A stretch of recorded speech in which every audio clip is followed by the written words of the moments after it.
Hello दोस्तों, राधे राधे। स्वागत है आपका हमारे चैनल में। तो आज मैं एक कहानी सुनाने जा रही हूँ, रामायण का एक छोटा सा वृत्तांत। एक रात की बात है। माता कौशल्या जी को सोते समय अपने महल की छत पर किसी के चलने की आहट सुनाई दी। नींद खुली। उन्होंने पूछा, कौन है? मालूम पड़ा कि श्रुतकीर्ति जी उनकी सबसे छोटी बहू शत्रुघ्न जी की पत्नी है। माता कौशल्या जी ने उन्हें नीचे बुलाया। श्रुतकीर्ति जी आई, चरणों में प्रणाम कर खड़ी रह गई। माता कौशल्या जी ने पूछा, बेटी, इतनी रात को अकेली छत पर क्या कर रही हो? क्या आपको नींद नहीं आ रही? शत्रुघ्न कहाँ है? श्रुतकीर्ति की आंखें भर आई। माँ की छाती से लगकर गोद में सिमट कर रह गई। बोली, माँ, उन्हें देखे तो 13 वर्ष हो गए। ये सुनकर कौशल्या जी का हृदय काँप कर छटपटा गया। तुरंत आवाज़ लगाई। सेवक दौड़े आए। आधी रात को ही पालकी तैयार हुई। आज शत्रुघ्न की खोज होगी। माँ, आपको मालूम है शत्रुघ्न जी कहाँ मिलेंगे? अयोध्या के किस दरवाजे के बाहर भरत जी नंदीग्राम में तपस्वी होकर रहते हैं। उसी दरवाजे के भीतर एक पत्थर की शिला है। उसी शिला पर अपनी बाह का तकिया बनाकर लेटे मिले। माँ सिरहाने बैठ गई। बालों में हाथ फिराया तो शत्रुघ्न जी ने आंखें खोली। माँ उठे और चरणों में गिरे।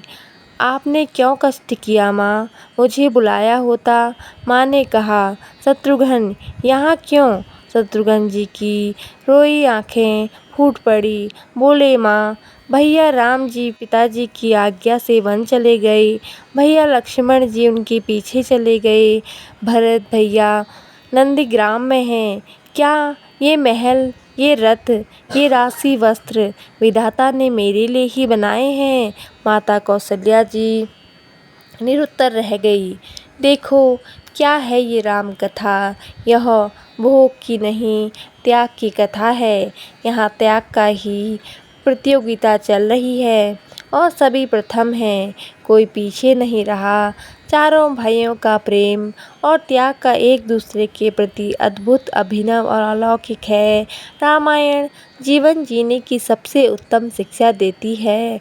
भगवान राम को 14 वर्ष का वनवास हुआ तो उनकी पत्नी सीता मैया ने भी सहर्ष वनवास स्वीकार कर लिया, परंतु बचपन से ही बड़े भाई की सेवा में रहने वाले लक्ष्मण जी कैसे राम जी से दूर हो जाते। माता सुमित्रा से उन्होंने आज्ञा ले ली थी वन जाने की, परंतु जब पत्नी उर्मिला के कक्ष की ओर बढ़ रहे थे तो सोच रहे थे कि माँ ने तो आज्ञा दे दी, परंतु उर्मिला को कैसे समझाऊंगा, क्या बोलूँगा उनसे। यही सोच विचार करके लक्ष्मण जी जैसे ही अपनी कक्ष में पहुँचे तो देखा कि उर्मिला जी आरती का थाल लेके खड़ी थी और बोली, आप मेरी चिंता छोड़े प्रभु श्री राम की सेवा में वन चले जाइए। मैं आपको नहीं रोकूंगी। मेरे कारण आपकी सेवा में कोई बाधा न आए, इसलिए साथ जाने का हठ भी नहीं करूंगी। लक्ष्मण जी को कहने में संकोच हो रहा था, परंतु उनके कुछ कहने से पहले ही उर्मिला जी ने उन्हें संकोच से बाहर निकाल दिया। वास्तव में यही पत्नी का धर्म है।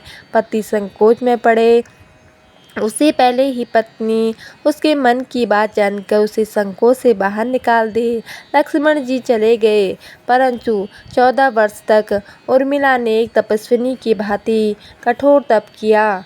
वन में प्रभु श्री राम माता सीता की सेवा में लक्ष्मण जी भी कभी सोए नहीं, परंतु उर्मिला ने भी अपने महलों के द्वार कभी बंद नहीं किए और सारी रात जाग जाग कर उस दीपक की लौ को बुझने नहीं दिया।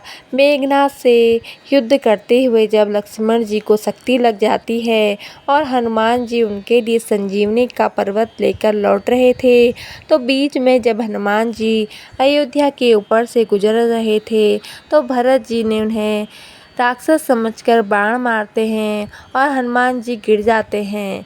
तब हनुमान जी सारा वृत्तांत सुनाते हैं कि सीता जी को रावण ले गया, लक्ष्मण जी युद्ध में मूर्छित हो गए हैं। यह सुनते ही कौशल्या जी कहती हैं कि राम को कहना लक्ष्मण के बिना अयोध्या में पैर भी मत रखना, राम वन में ही रहे।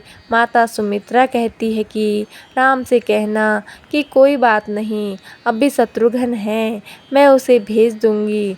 मेरे दोनों पुत्र राम सेवा के लिए ही तो जन्मे हैं। माताओं का प्रेम देखकर हनुमान जी की आंखों से आंसू की धारा बह रही थी, परंतु जब उन्होंने उर्मिला जी को देखा तो सोचने लगे कि यह कोई क्यों एकदम शांत और प्रसन्न खड़ी हैं, क्या इन्हें अपने पति के प्राणों की कोई चिंता नहीं। हनुमान जी पूछते हैं, देवी आपकी प्रसन्नता का कारण क्या है? आपके पति के प्राण संकट में हैं, सूर्य उदित होते ही सूर्य कुल का दीपक बुझ जाएगा। उर्मिला जी का उत्तर सुनकर तीनों लोकों का कोई भी प्राणी उनकी वंदना किए बिना नहीं रह पाएगा। उर्मिला बोली, मेरा दीपक संकट में नहीं है, वो बुझ नहीं सकता। रही सूर्योदय की बात, तो आप चाहें तो कुछ नहीं, अयोध्या में विश्राम कर लीजिए, क्योंकि आपके वहां पहुंचे बिना सूर्य उदित हो ही नहीं सकता। आपने कहा कि प्रभु श्री राम मेरे पति को अपनी गोद में लेकर बैठे हैं। जो योगेश्वर प्रभु श्री राम की गोद में लेटा हो, काल उसे छू भी नहीं सकता। यह तो वो दोनों लीला कर रहे हैं। मेरे पति जब से बन गए हैं तब से सोए नहीं हैं। उन्होंने न सोने का प्रण लिया था, इसलिए वे थोड़ी देर विश्राम कर रहे हैं, और जब भगवान की गोद मिल गई तो थोड़ा विश्राम ज़्यादा हो गया। वे उठ जाएंगे और शक्ति मेरे पति को लग ही नहीं सकती, क्योंकि प्रभु श्री राम जी को लगी है। मेरे पति की हर श्वास में राम है, हर धड़कन में राम है, उनके रोम रोम में राम है, उनके खून की बूंद बूंद में राम है, और जब उनके शरीर और आत्मा में सिर्फ राम है तो शक्ति राम जी को ही लगी है। दर्द राम जी को हो रहा है, इसलिए हनुमान जी आप निश्चिंत होकर जाएं, सूर्य उदित नहीं होगा। तो यही थी हमारे रामायण की एक छोटा सा वृत्तांत। ऐसी ही अनेक कहानियाँ सुनने के लिए हमारे चैनल को सब्सक्राइब जरूर करें, और ये वृत्तांत आपको कैसा लगा कमेंट करके ज़रूर बताएं। धन्यवाद। जय माता दी।